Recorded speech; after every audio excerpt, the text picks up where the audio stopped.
ऐसे ही आदरणीय गरीबदास जी के पंथ में एक दयालदास, लालदास नहीं, दयालदास नाम के ऐसे भगत थे। वो उनके शरण में आए, किसी संत, गरीबदास जी के ही पंथ के किसी संत से उपदेश लिया। ये पिछले पुण्यकर्मी प्राणी होते हैं, जिस भी किसी ना किसी संत की आड़ अवश्य लेनी पड़ती है, शरण लेनी पड़ती है। मालूम है इनको कि गुरु के बिना कोई भी भक्ति सफल नहीं हो सकती। तो उसने गुरु धारण किया।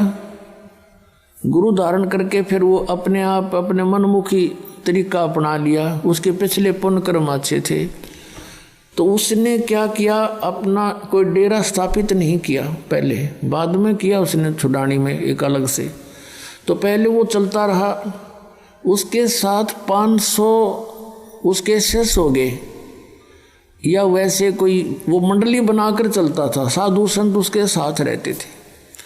और उसने एक नियम बना रखा था भी कोई भी संत मेरे साथ जो रहे वो कोई पैसा नहीं रखेगा, पैसा साथ नहीं रखे, संग्रह नहीं करेगा। और वो जहाँ भी जाते थे, परमात्मा उनकी ऐसी रजा थी, पिछले संस्कार थे उनके, तो परमात्मा कबीर जी उनके लिए जहाँ भी वो मंडली जाती थी, नगर वालों को प्रेरित करके सबको दोनों समय जितने दिन वहाँ रखते थे, सुंदर मोहन भोजन खिलाते थे। फिर वो अगले उसमें चले जाते थे शहर में। एक बार वो कलकत्ता के आसपास के पास बैठे हुए थे। अब 3 दिन बीत गए, किसी ने रोटी नहीं खिलाई उनको, भोजन के लिए पूछा नहीं। दयालदास दुखी हो गए और भगवान से अर्ज करी।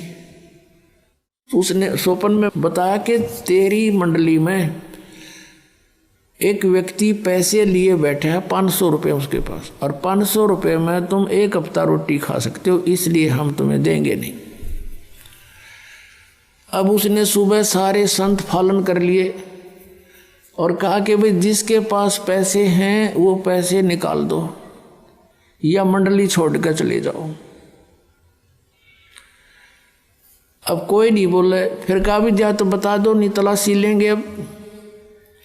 तो उसी समय एक खड़ा हुआ उनके साथ था, न बोला ना दूँ 500 रुपये, ना दूँ, ना दे तो भाई जा यहाँ से चला जाऊँगा। वो चला गया। अगले घंटे भीतर परमात्मा पहुँचे अन्य रूप बना के और कहा, रे भक्तों, गाँव के नगर के बाहर और 3 दिन से साधु भूखे बैठे हैं, अरे पाप लगेगा लोगों सेठो। वो फिर क्या था, घर घर में चढ़ा दी कढ़ाई और लग गए वहाँ बैंगियाँ पे दर दर का भोजन पहुँचने लग गया। 1 घंटे भीतर सारे तरफ कर दिए। बोलो सतगुरुदेव।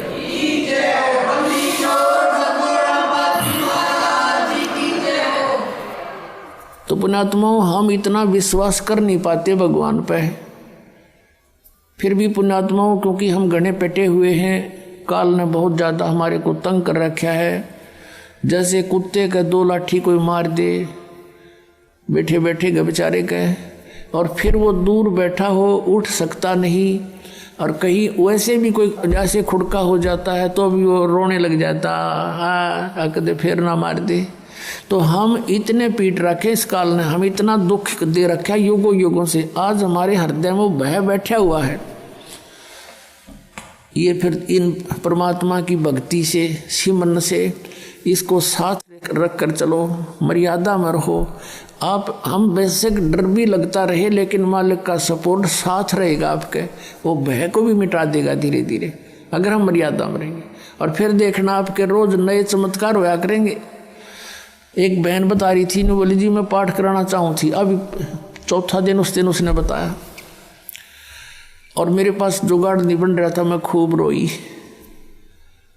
मैंने 1000 रुपये रखे हुए थे अलमारी में, यहाँ चलने के लिए तैयारी की कि चल कुछ तो जमा कराया होंगी, वैसे लिखवा दूंगी।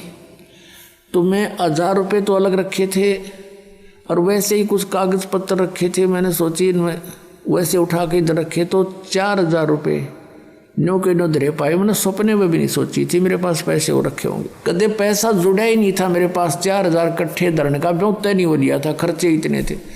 तो पुण्यात्मा, हमने तो नीत नीत साबित करनी है। सारी सृष्टि का पालन करने वाला 18 लाख व्यक्तियों को एक प्रधानमंत्री नहीं खिला सकता 3 दिन का भोजन जिस तरह परमात्मा ने खिला दिया। फिर यहाँ का राज ने के चाटेंगे हम।